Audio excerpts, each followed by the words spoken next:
And want to welcome everyone to the February GDDS user group meeting. We have a healthy agenda today. Please remember to keep yourself on mute unless you have a question. And if you do have a question or a comment, please feel free to unmute yourself and chime in or utilize the text box, which we will be monitoring throughout the meeting. And with that, we will go on and get started. So our first slide is always our GDDS Georgia Discharge Data System overview, where hospitals in the state of Georgia participate in this through a state mandate. They submit their data to our vendor, Heidi, in the UB04 data submission format. That data is then processed by our vendor, Heidi, and assigned different geographical codes, different service line groupings, and that becomes the Georgia Discharge Data System. Then GHA distributes that data set on your behalf to the Brain and Spinal Trust Fund Commission, to the state of Georgia, to the Agency for Healthcare Research and Quality, and to the Healthcare Cost and Utilization Project, who manages our research requests. Wanted to turn it over to Sharifa now to talk about the submission schedule. Thank you, Leslie. Good morning, everyone. As you see here, this is our schedule for 2021 data. So we're still receiving, December would be due on the 15th. So we're still receiving 2021 data because we're on a monthly schedule or submitting schedule, but with the 2-week kind of, extension to submitting your data. So a 45-day turnaround. And so thank you everyone again for submitting on time. And if you're having any issues submitting by the deadline, feel free to email me so that I can notate it. For December it's going to wrap up Q4 2021. So we do want all the data in. So if you're having any issue with that quarter or any months in the quarter, let me know so we can work with you or give you an extension or see what we can do to make sure your data is in there. And then again, on Q5, which is what we call our final quarter or final release, you'll be able to resubmit, any corrections that you have for the year. Make sure your data is as clean as possible. And usually you have until about mid-June to the beginning of July to do that. So it's always good to let me know in advance, and thank you for looking over your fatal error rates, making sure that everything is clean and valid, and we'll be working with you if you have any issues. Any questions about that? And this is the similar schedule for next year, or for this year actually, where January will be due in March. And you can find those schedule under the data resources tab on the GHA website. And if you need a copy emailed to you, I can do that too. Any questions regarding the submission schedule? All right. Well, I want to say thank you for everyone. We really put together an effort to combine all of from our CRM system, our contact management system here at GHA, as well as all of our user lists for the submitters to Heidi, for the users who use the visualization tool in JBeon and the readmission tool. So we compiled a really large list and tried to email you a hospital profile or facility profile of what users are assigned to each facility and what their roles are. So we emailed that last week, and we've received a great response with updates and people to remove and people requests for adding people. And we hope that you will continue to respond to those emails, and we will be glad to send those authorization forms to you if you have new people to add.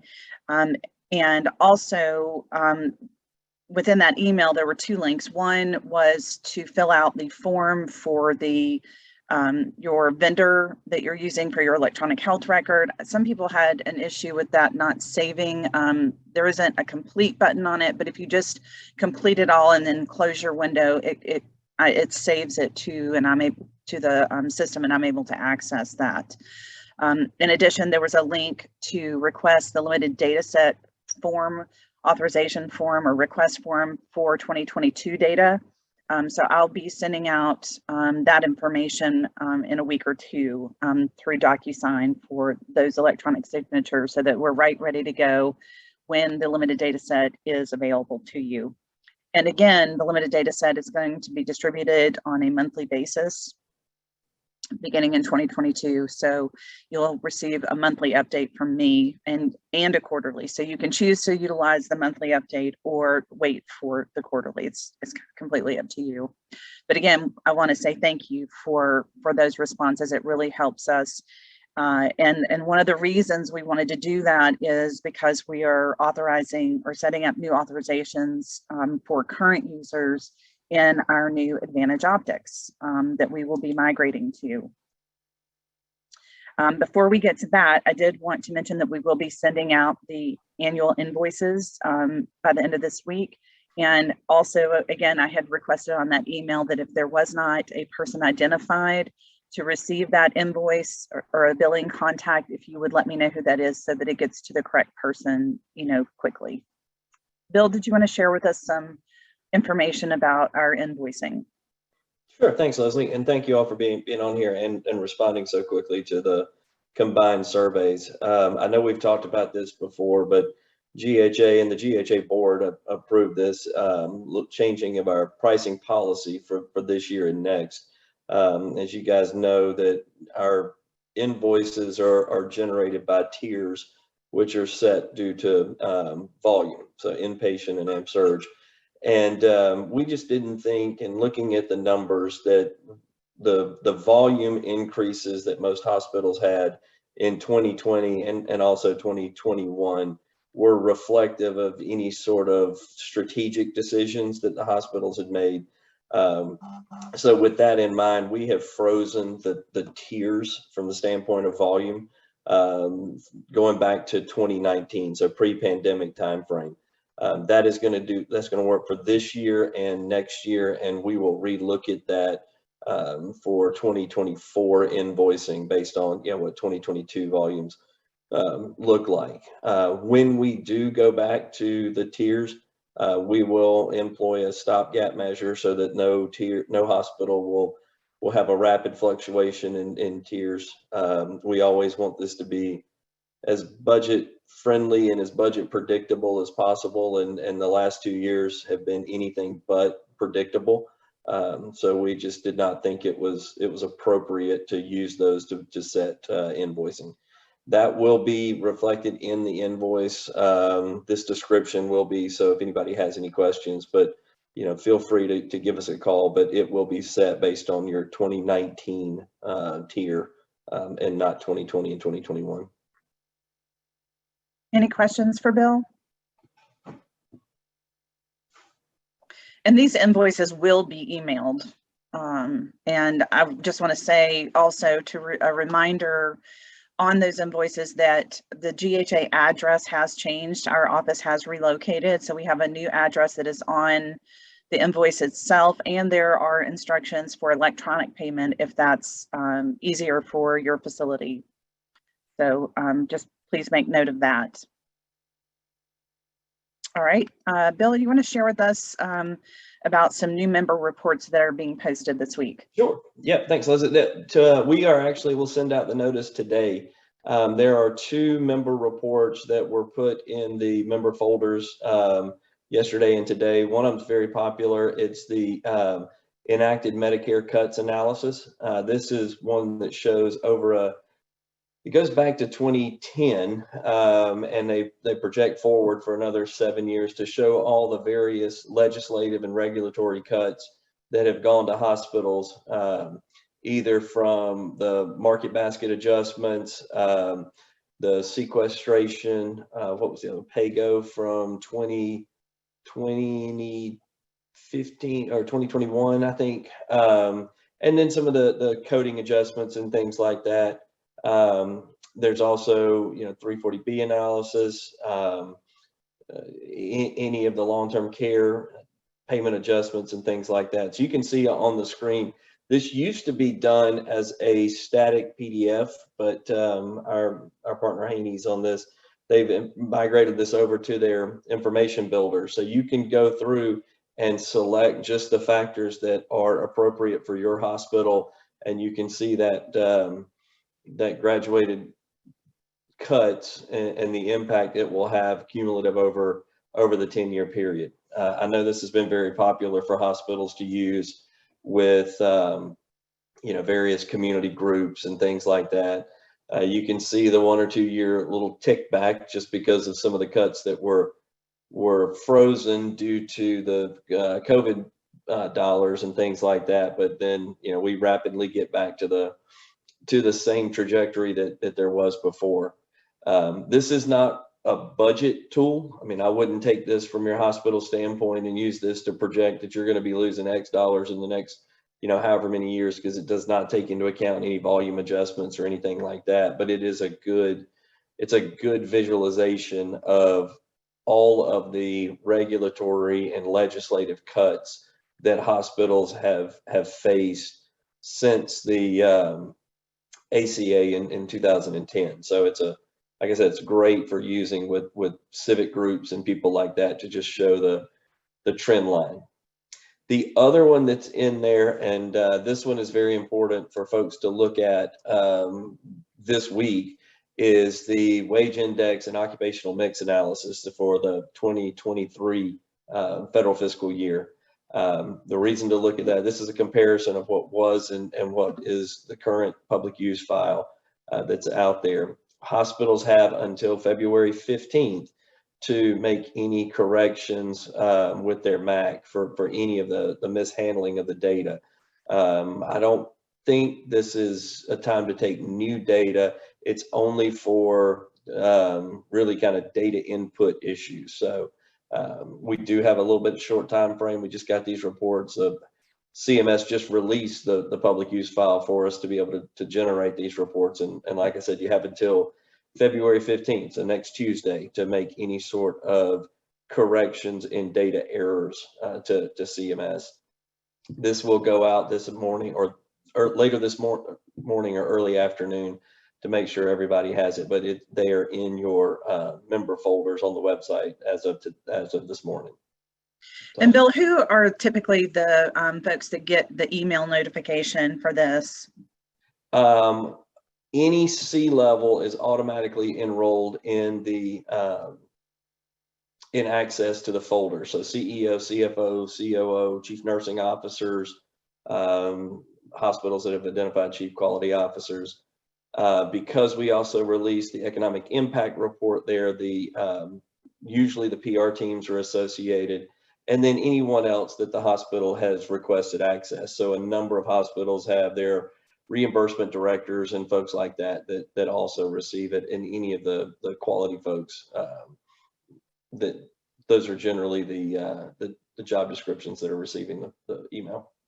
Great, thank you. So we just wanted to make whether or not you the audience here on the phone have access or not, make you aware that these reports are available, so that you can make sure somebody in your facility is aware and reviewing these reports.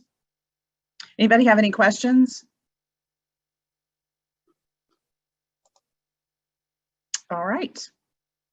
Well, moving on to what is going to be our focus, at least for the first 2 quarters, into the first quarter, into second and third quarter probably, is the HIDE Advantage Optics. And we mentioned this on last month's call. We are going to be migrating back or over to HIDE's visualization tool. They have developed a tool utilizing the Tableau functionality that we are all accustomed to using the JVon tool. And so this is our timeline. We have been reviewing, we received the dashboards on Friday or Thursday afternoon, January 27th. And so ever since then, we, Bill especially, have feverishly been drilling through these, looking through these dashboards, learning new things, idiosyncrasies, things like that, things that we think you're going to love. And so we're still in that review. Then we have a small group of users that we are going to allow access to beginning next week. so that they can give us their feedback. And then we're in the process of this verification of facility users. That was the email that was sent out, so that we make sure when we start off in Advantage Optics that we have a really accurate group of users that are active in the program. We don't want to add anybody who's, you know, not been using it or not even at the facility anymore. So that was one of the main purposes of that email, was to verify facility users. So March is going to be our big training kickoff. So we'll talk a little bit more about that later. And then at the end of March, beginning of April, we're going to be granting access to all of you. Now, why are we moving to this? It allows us to be on one platform. So our data is being submitted to Heidi, and the visualization tool is supported by Heidi. The Tableau-based platform we're accustomed to, but it's even more enhanced in this new analytic optics. It does have report save capability. There's a little more flexibility in the dashboards, and really importantly, the data is updated monthly. In fact, I'm going to show you how recent the data is in just a minute. There's advanced filtering, and there is a data download function that really works more. It's more functional than the one currently in JVon. And JVon has been a great tool and served us well. This just takes it up to the next level. So our big kickoff is going to be March 7th. We're going to have staff from Heidi online to assist us with the training. We're going to give an in-depth dashboard overview, and over the next several months, we're going to take a time during this user group to focus on one dashboard and really kind of give you the ins and outs. And you'll see they function the same, but Bill has really worked through, like, what questions does each dashboard address or answer? What story is this dashboard telling? So that's what we're going to be focusing on, you know, for, you know, at least a quarter of the call of each user group call in the coming months. And always there'll be a feedback and question and answer session. For the March 7th kickoff, we are going to have the invitation as a registration, and that's so that we can, you know, tell or keep track of who's been trained and who has not, so that we can reach out to folks that weren't able to join us, make sure they're aware of a recording, or offer, you know, some one-on-one team training with them. Any questions? Bill, do you want to share anything? No, I think that was a great summary. You know, we're just getting ourselves familiar with the tools and things, and you know, once you kind of get in it and figure it out, it makes a lot of logical sense, and it really does kind of tell the who, what, when, where, and why of the hospital story. And I think you'll really like some of the new functionalities. You can, you know, build your service area and save that view and just update the time frame. So I think it's going to be really, really well received. So Bill, can you guys see my screen? Here it is. Yep, we can. Okay, great.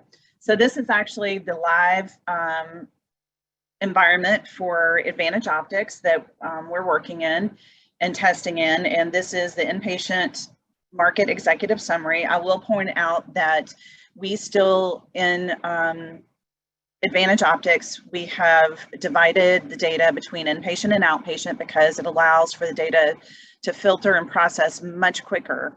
And in most cases, it makes sense to divide the inpatient and outpatient. So just to give you the lay of the land, there are tabs again across the top here that kind of focus on how the data is driven. We're on the executive summary tab, and across the top, these boxes that are in yellow affect the data down below. However, when you move across tab to tab, these do not remain saved. These gray boxes actually do remain global, I believe is the terminology we're using, that when you move from tab to tab, if you've chosen a particular time period, If you've chosen a particular hospital or a system, which is a new functionality within this tool as well, those global options will remain in place when you move across these tabs. Moving down, this discharge number will, be there depending on what your selections are. Bill, do you want to address the average charge box? Yeah, this is built for a number of states, and about half of them allow for average charge to be displayed. As you know, Georgia, as a policy, has never allowed charges to be displayed in our UB, just from more of a market optics perspective. And now with transparency, it's almost a meaningless thing, because every one of the hospitals can go on each other's websites and see those charges. Thank you. So the other thing, you can select here that you want to look at the quarter, the year, federal fiscal quarter, or federal fiscal year. Another functionality piece is, in JVM, we refer to each one of these sections as a quadrant, and we can continue labeling using that terminology. The difference is in JVM's tool, you kind of move from everything you selected here affected these boxes, but when you selected over to the right, it did not necessarily affect or update data to the left. So it was more of a reading from left to right instead of, a circular selection. So for example, just to show you, if I select Northeast Georgia Medical Center here, this bar, it updated the data. And the other thing I'd like to point out is how quickly it updated the data, thankfully. And I also would like to point out that we already have November 2021 data in here. So there's about, as soon as we closed for the month, there is, Sharifa, what is it, about a week and a half turnaround before this data is live in the system? Yeah, about a week and a half, yes. About a week and a half. They put it into a production scenario for Sharifa and I to review. And then once we bless it, then they move it over on the weekend, usually after we've given the go ahead. So again, if I deselect that, it restores everything. If I just want to look at Gwinnett County, then it reflects to the left and below the discharges by county for Gwinnett County. The other thing that is available is there are additional filters here. And this is similar, again, to what we had available in the JBeyond visualization tool, where you have a lot of different filters. It's just that they're kind of hidden until you access them. So these are all, service area, MSDRG related, payer category related, county, age group, discharge status. So all of these are still available. It's just kind of in a different format. Instead of having them clutter the top, you have more real estate on your screen by not having those, visible at all times. Bill, do you want to share anything with us? I really just wanted to give a high level overview of some of the functionality and the things that you're going to be able to do with this. Well, and like I said, we've been using it for the last couple of, a week or so, 2 weeks. And my suspicion is the way the hospitals are going to do this, the first time that they go through, it's going to take them a little while, and they're going to build their service areas. They're going to build the kind of the key reports that they want to see on a monthly, quarterly, whatever basis. And then you can see up at the top, it says view original. You can save those reports and then just go in and update the time frame. So you, like I said, build your service area. It'll carry itself out to the certain levels. You may have to update some zip codes or rebuild one if you're looking at specific zip code versus county. But it's very intuitive. As Leslie said, they're really broken down to tell the story. So there's an emergency department set of reports that are then broken down into various, I think they're calling them suites. Then yes. There's the same for inpatient, there's the same for outpatient. So they'll, you can go down and you can start looking at it as total discharges. You can look at it for procedures, physician trending. Obviously, most of the physicians that are listed on the UB nowadays tend to be hospitalists, but if you need to see some specifics in there on the UB, then they're there. I think it's a diagnosis, procedures, revenue codes. So you can, again, try to look at it to what are people coming for, what services are they providing, who's paying for them, and things like that. And it's broken down by each one of those, and they all have similar workbooks underneath them. So there's a high level summary, then there's one on the trending, you can do about the service area over a time frame. Then there's generally one about the demographics of the people that are coming in, county and zip code. They had to do a separate workbooks, but it's similar detail. And then, breaking it down further into the service line detail. And then lastly, there is a data table so that you can download some of the raw data like we've had in others. So I think it's going to be very well received. It really addresses a number of the suggestions that people have been making about some new functionalities, and I think people will be happy with it. And as you can see, as I scrolled through these tabs, or I don't know if you did see, but I had selected 3 months and it did save those across the tabs. So I had selected just the most recent 3 months that we have in the system. So we're going to be going in depth to through all of these. I think that we'll focus on each suite. So we'll focus on the inpatient suite to begin with.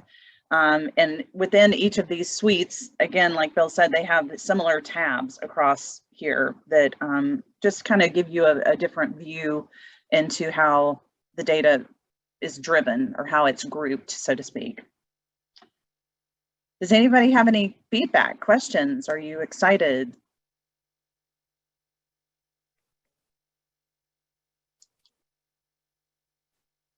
Somebody chime in. Well, we're excited. Leslie, Leslie, this is Deborah. Hi, Deborah. Cox from Archbold. Did I miss something along the way, maybe last meeting? This is going to totally replace Javion? Eventually, we will run parallel systems through September. Bill, is that correct? I think that's right. Yeah. Okay, that's good. It looks good. We're excited. It's really just the next step up from what we have. And again, Javion's been a great partner, and it was a great stepping stone to where we needed to be as far as providing the most advanced tool for you. And based on a lot of the suggestions you've been giving us over the last 2-3 years, that we during that time, that whole time, Heidi's been working on this and we've been giving them input. So we've had a hand in this for quite some time now, and we're pleased to be able to roll it out to you. Anyone else?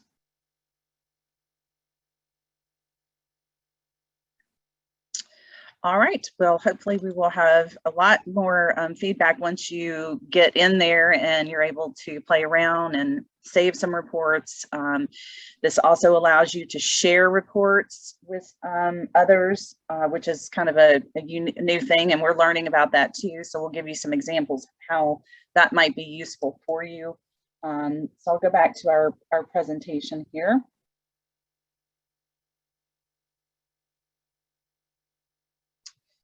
And talk again about the goals that we shared with you last month.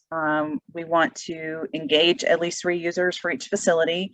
And the other thing in the new tool that we are going to be able to monitor more is who has been active in the system, so that we would like to ensure that there are at least 3 users for each facility, and that they're utilizing the tool. And if you need help with it, that we're there to give you some support.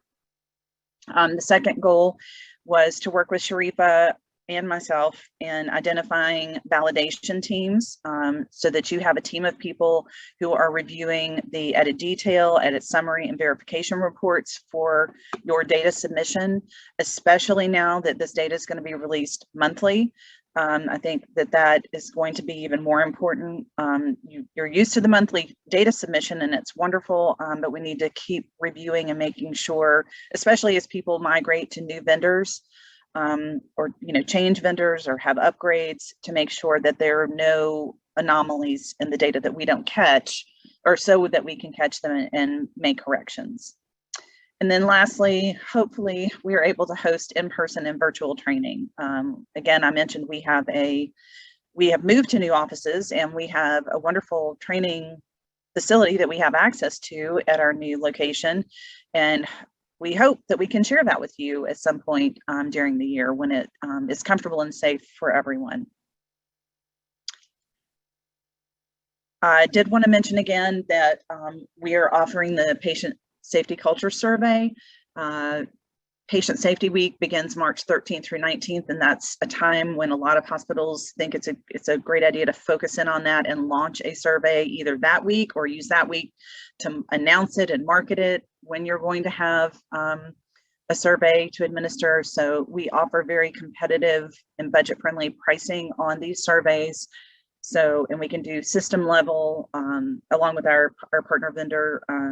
So there's a lot of services that are offered that are at a very reasonable cost, and the service that you receive and products that you receive, our facilities have responded very well to and been very pleased with. So if you need more information on that, please let us know. Samantha Dulworth is the point of contact for that. All right, any other questions, feedback?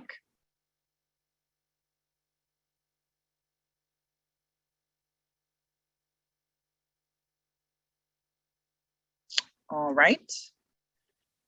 Our next meeting will be March the 2nd, and we will be, again, that invitation will go out sooner than normal, and it will be by registration. So you can feel free to forward it to anyone that may not normally be on this meeting. Feel free to forward it to anybody that you think might be interested. Of note, we did move the September meeting to the second week because there's some people here at GHA that we have a conflict. We have a conference to go to, so we will move that to September the 14th. That's also because the previous week is Labor Day week, and we know that a lot of people utilize that week as a vacation week. Other than that, that will be our set schedule. After the March 2nd meeting, we will send out the normal reoccurring meeting so that you can add that to your calendar. But we will be sending out that March 2nd invitation and registration soon. And with that, I don't have anything else. Bill, Sharifa, Samantha, do you have anything else? I don't. No. Thanks, Leslie. Well, again, we thank you for your participation. And just as a reminder, if you haven't responded to our email regarding the validation of the users, if you would, we would really appreciate that feedback. Look for two things. Look for your GDDS invoice and also look for the registration for the kickoff for the next month Advantage Optics and user group meeting. And with that, we will give you back the rest of the hour, and thank you for your participation. Thank you.